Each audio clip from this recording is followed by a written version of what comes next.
প্রিয় দর্শক দেখতে পাচ্ছেন এই যে আমার সেই তৈরি করা পাম্পটি। এই দেখেন মোটর, এটা হলো 775 মোটর। এই মোটরটির আপনার কার্বন যে থাকে, কার্বনটা নষ্ট হয়ে গিয়েছে, তার জন্য আমি যে খালি এই জায়গায় বেরিংটা আছে, এই জায়গায় বেরিং আছে, মানে বুশ সিস্টেমে দিয়ে করার চেষ্টা করি। দেখেন এটা টান্ডারি কত বড় মাথা, এটা কোনো লাগাই নাই, মানে এটা ফ্যানের জন্য মোটর। এটা ফ্যানের মোটর আমি বাইন দেয় এই এবার করছি। পিছে আসাল বুশ, আর এটা হইল আপনার মেটাল পাম্পের এইটুকু। এই দেখেন এই যে এলকি সিস্টেম, এলকি দিয়া ঘুরাইয়া এটা খোলন যাবো মাথাটুকু। আর এটা হলো টিনের পাখা, এই যে এটা টিনের পাখা। লাট ভিতরে লাট দেওয়া হয়েছে আপনার। এই যে এই সাদা একটা জিনিস, মানে এই তুদ্দ আহে, এই জন্য নাট ব্যবহার করা হয়েছে। দেখাই, এই দেখেন এটা এইভাবে থাকে।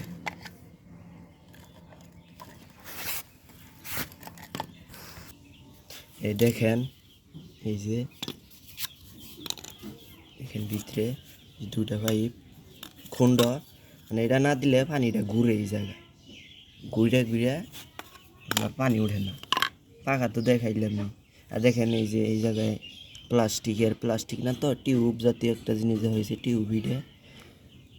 এই দেখেন টিউব, এই জায়গাতে পানি এসে না এটা মোটর নষ্ট হয়ে যাবে, তার জন্য এটা ব্যবহার করা হয়েছে। আর এটা হলো একটা পাইপ, টিউবওয়েলের পিভিসি পাইপ। এটা আমি হিট দিয়ে সোজা করে মোটরের মাপ নিয়ে এইভাবে তৈরি করেছি, ছিদ্র করে মোটরটা আটকাইছি। দেখেন কাভার তো খোলন যাবো না, এই মোটর আমি খুলছিলাম। এই যে এইভাবে, এই যে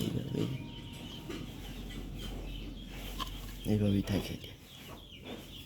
মেলা মোটা পাই, দেখেন আমার হাত দেখে বুঝেন কই ঠান্ডু, আমার হাত তো বড়, দেখেন কই ঠান্ড পাই, এটা কত মোটা। এটা এই জায়গায় থাকে, এটা এই জায়গায় এইভাবে থাকে। এই দেখেন এটা এইভাবে থাকে। এনে আমি কার্বন সিস্টেম, মানে যে ব্লেন্ডারের যে কার্বন থাকে, 2 মুড়া কাইঠে কার্বন লাগাবো এই জায়গায় কাইঠে। দেখাই ভিতরে একটু খুলে দেখাই, আপনারা দেখতেছেন দোমোড়ায় বেরিং সিস্টেমে বুড়াসাল বুশ। এই যে বেরিং, দেখেন এটা কার্বন, মানে এটা কি কয়, এটা কি হয়ে গেছে কষা খাইয়া। এটার কয়েল আমি নিজে বান্ধিছি, কালো হয়ে গেছে গা, মানে কার্বনের ময়লা যাইয়া ভিতরে এটা কালো হয়ে গেছে গা। বেরিং, এটা দেখেন কালকুল কিচ্ছু নাই, মানে এটা পাট্টা জায়গায় লাগাই, এই যে পাট্টা। কুলিং ফ্যান তো আছেই। আপনারা মনে করছেন এটা পানির ভিতরে রাখি তার জন্য মোটর নষ্ট হয়ে যাবো, এটা কিন্তু পানির ভিতরে রাখি না, এটা পানি মানে না বানি যা, তার জন্য এটা দিছি, মানে মোটর পানি নষ্ট না হয়। আবার পানির মধ্যে মোটর গেলে বলে নষ্ট হয়ে যায় না, আসলে এই মোটর নষ্ট হয় না, কিচ্ছু হয় না। ভিডিও এই পর্যন্তই।